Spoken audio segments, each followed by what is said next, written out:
So it comes to India Look East. India Look East at the same time. There is a policy of India Look East. India Look East policy is an effort to cultivate extensive economic and strategic relations with ASEAN to bolster its standing as regional power and a counterweight of the People's Republic of China. It was developed during the government of Prime Minister Narasimha Rao, 1991 up to 1996. It is more action-oriented project and outcome-based policy of India to build the road past Manipur to Myanmar and past Thailand to Indochina by cultural tie and people-to-people oriented. That is, India, maybe think that India had influence in Southeast Asia for a long time. After a couple of decades, India Act East policy announced in 2014 by Narendra Modi, who became a successor to create the Look East policy. The problem of Look East policy is insurgency in Manipur and Myanmar, and COVID-19 now will become the barrier of the project. India Look East and India Act East is the two large regions in the region. That is Khongka, Kangka or Khongka and Mae in Southeast Asia. India Act East was to increase economic cooperation with ASEAN and aims to create economic and security integration.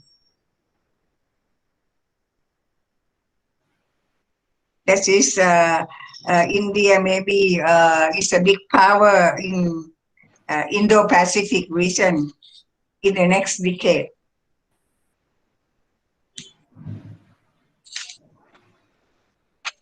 So now we have COVID-19 pandemic.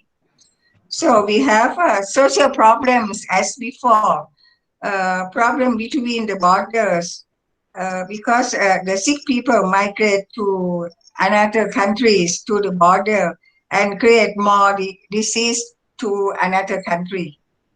Number two is economic problems. Because of the pandemic now, we have economic downturn happens in every country. Number three, there are more poor people because of economic downturn, and every country have locked down their country. That is, we have a problem of that. And cultural problems, we have cultural problem also. We lack of cultural tie of the people.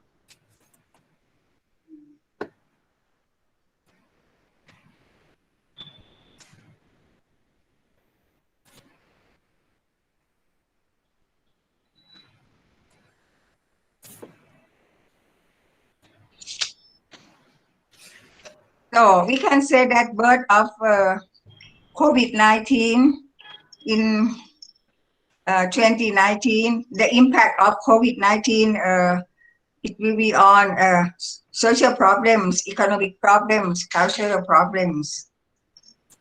I don't know that pandemic will be end, when will be end. So if they will end in the maybe next year. So for the success after the COVID-19 has been solved, maybe next year or next 3 years, ASEANs should concentrate on the following matters: enhancing macroeconomics and financial stability from the past crisis, policy frameworks over design for rapid growth can destabilize financial market, damaging economic development in the past. Number two, supporting equitable growth. ASEAN's economic growth must not only be rapid and sustainable, but also inclusive and equitable. Number three, promoting competitiveness and innovation. Globalization marked by rapid progress in transportation and communication technology has changed the way ASEAN production systems are organized. So, for conclusion, ASEAN has traveled very far since 1967. Its milestone of an AEC or ASEAN Economic Community is fast approaching. The path beyond 1915.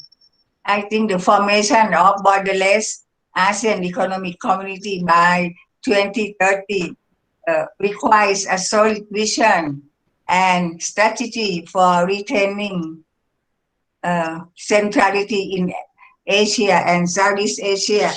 But I am not sure that there will be a success or not, because ASEAN has no supranational organization like EU. So they don't have share value in Southeast Asia.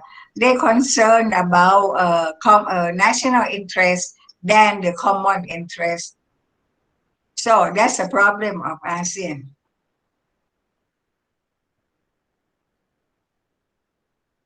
But I hope that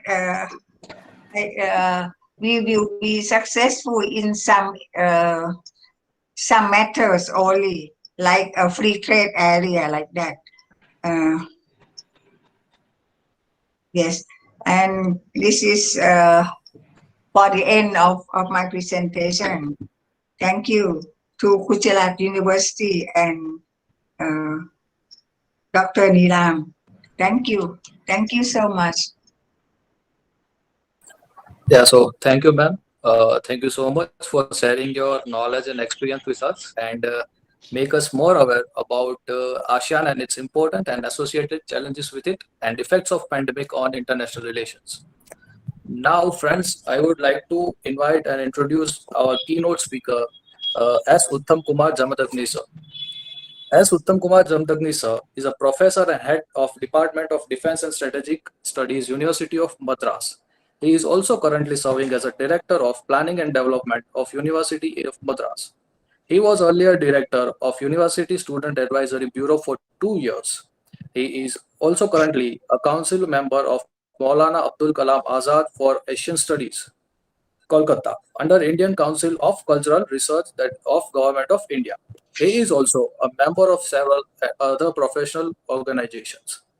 Uttam Kumar sir has earned his doctorate from University of Madras. He is also has a postgraduate degree in political science.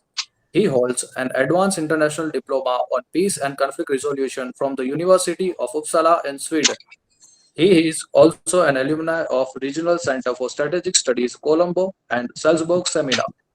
He was a visiting fellow to the Center for Southeast Asian Studies and University of Hull in United Kingdom.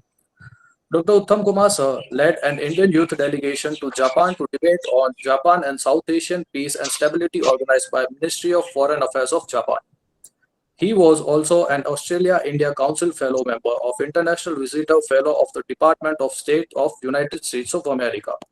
Uttam Kumar sir has received many research grants, including White House Historical Association Research Grant, Gerald Ford Foundation Research Center's Rubin Winant Research Grant, and John F. Kennedy Foundation grants from United States of America. He has addressed armed forces institutions like Defense Service Staff College, Wellington, National Defense College, New Delhi, College of Naval Warfare, Mumbai, and Officers Training Academy, Chennai. He has also addressed military and academic institutions abroad Australian Defence Forces on academic boards of various universities. He is editorial boards of journals like Electronic and Strategic Studies, Politico Journal, Journal of DSSC. He has published extensive defense and strategic studies. He has also continued academic interaction with other institutions and think tanks by organizing special lectures and seminars on topic of contemporary relevance. He has undertaken several research projects under the aegis of University Grant Commission and Defense Research and Development Organization, that is DRDO. He has also been steered curriculum framing and execution of higher secondary textbooks for National Institute of Open Schooling on defense and strategic studies related subjects. Sir, we request you to kindly grace the occasion with your kind words. Thank you. Thank you, Karan Bhatt, for that introduction. First of all, let me ask you, am I audible? Yes, sir, you are totally audible. Thank you. Thank you so much. Good afternoon, my dear friends and the dignitaries. Today, I feel privileged for a variety of reasons. Firstly, because I share a platform with an institution, is something new to me, the BK Institute of Public Policy and Governance and Public Management. I have never been to this school before, but I had this opportunity to virtually connect with you. So thank you very much. I shall really thank Dr. Neelam Panchal, who's invited me for this. Having said that, here